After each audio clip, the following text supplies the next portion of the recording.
Well, joining me now is editor-at-large of the Wall Street Journal, Gerard Baker, to talk about all the huge news of the last 12 hours. Gerard, thank you so much for joining me.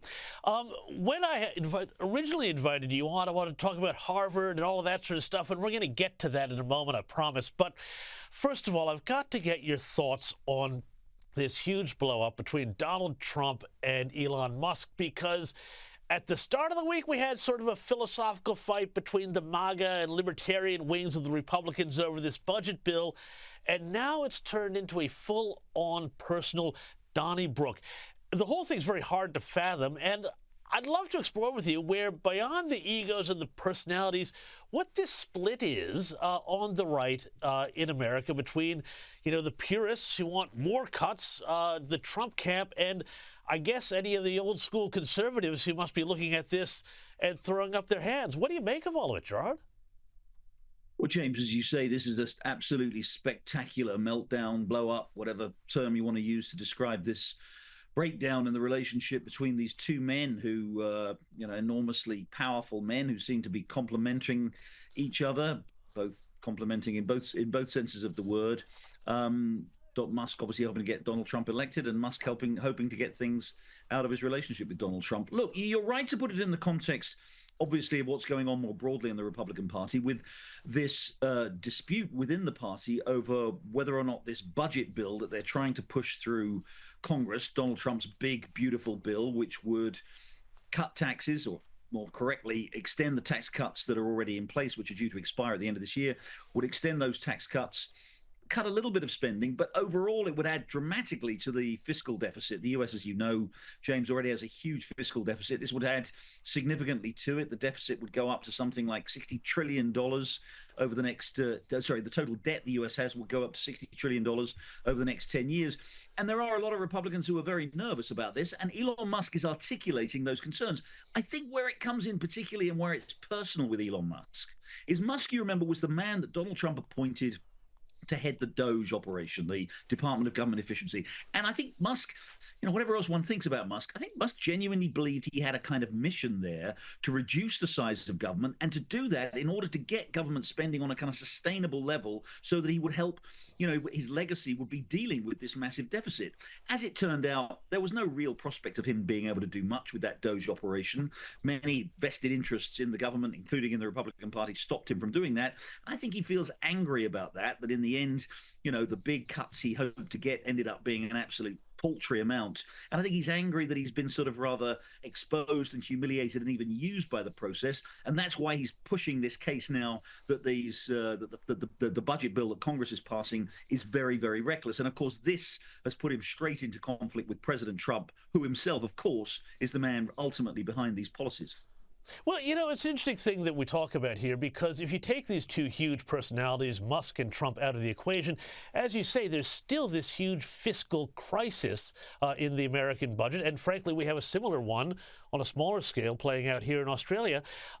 Is it possible now, for democracies like the United States, like Australia, that are facing huge fiscal imbalances, that have huge demands for social services, with all of the guardrails in place, with all the politics that are involved, is there a way out, do you think, for countries like the United States to ever get back on a fiscal path? Or is there some cliff that the U.S. is heading for that no personality, no Musk, no Trump, and certainly no major party can cope with? Well, there has to be a way out, because, as you say, the cliff option.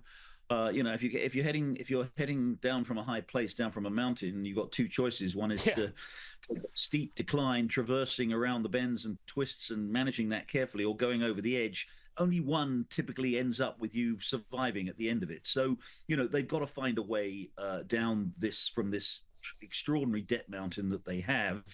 Yeah, there are ways to do it, James, but they're politically painful, right? They either have to raise taxes, which nobody ever wants to do, or they have to cut spending, which Republicans are supposed to want to do. But we're seeing increasingly, especially this new Republican Party, which is a party that is appealing more and more to working class voters, to voters who rely on things like Social Security and Medicare. Many, many more of those voters are voting Republican now than they did when they used to vote Democrat.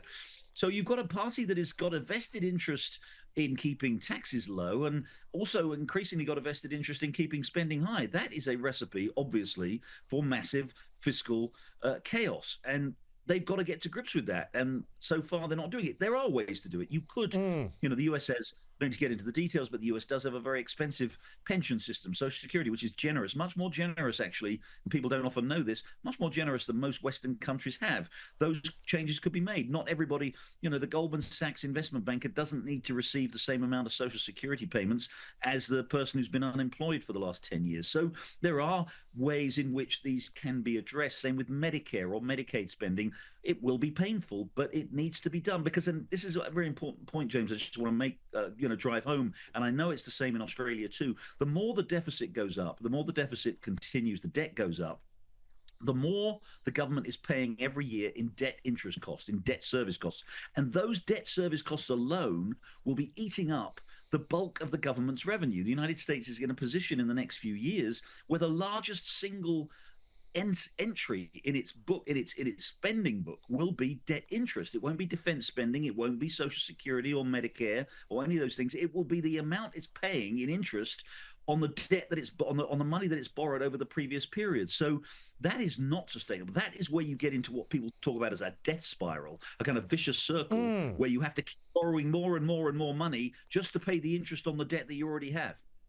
Look, it's a huge crisis. We both know it. And, touch Social Security at your peril. That's what I've been told for decades in the United States. But, Gerard, before I let you go, I want to ask, too, there was an extraordinary piece in your newspaper, the Wall Street Journal, this week about Harvard. And it said that it had educated so many people from the Chinese Communist Party that they called it the party school, not in the sense of a party with, party school with lots of beer and parties and all that, but the Communist Party.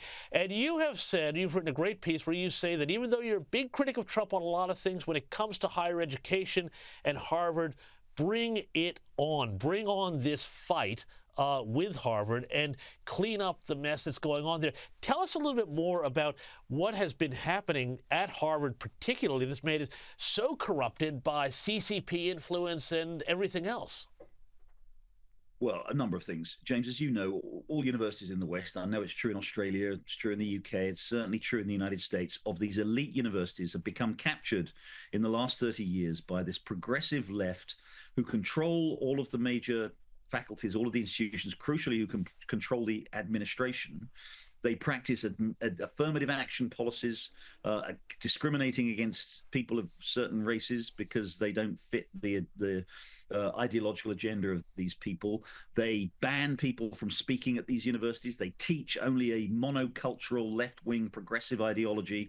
They indoctrinate students with this stuff. It's got worse and worse and worse for 30 years. And it has major, major implications for the way in which the country develops, the way in which our culture develops. And I'm sorry to say, look, I don't like any government interfering with education, with private institutions.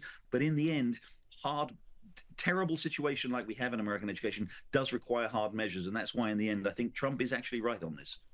Gerard Baker, we're going to have to leave it there. I think you're absolutely right. Read his stuff, everybody, in the Wall Street Journal.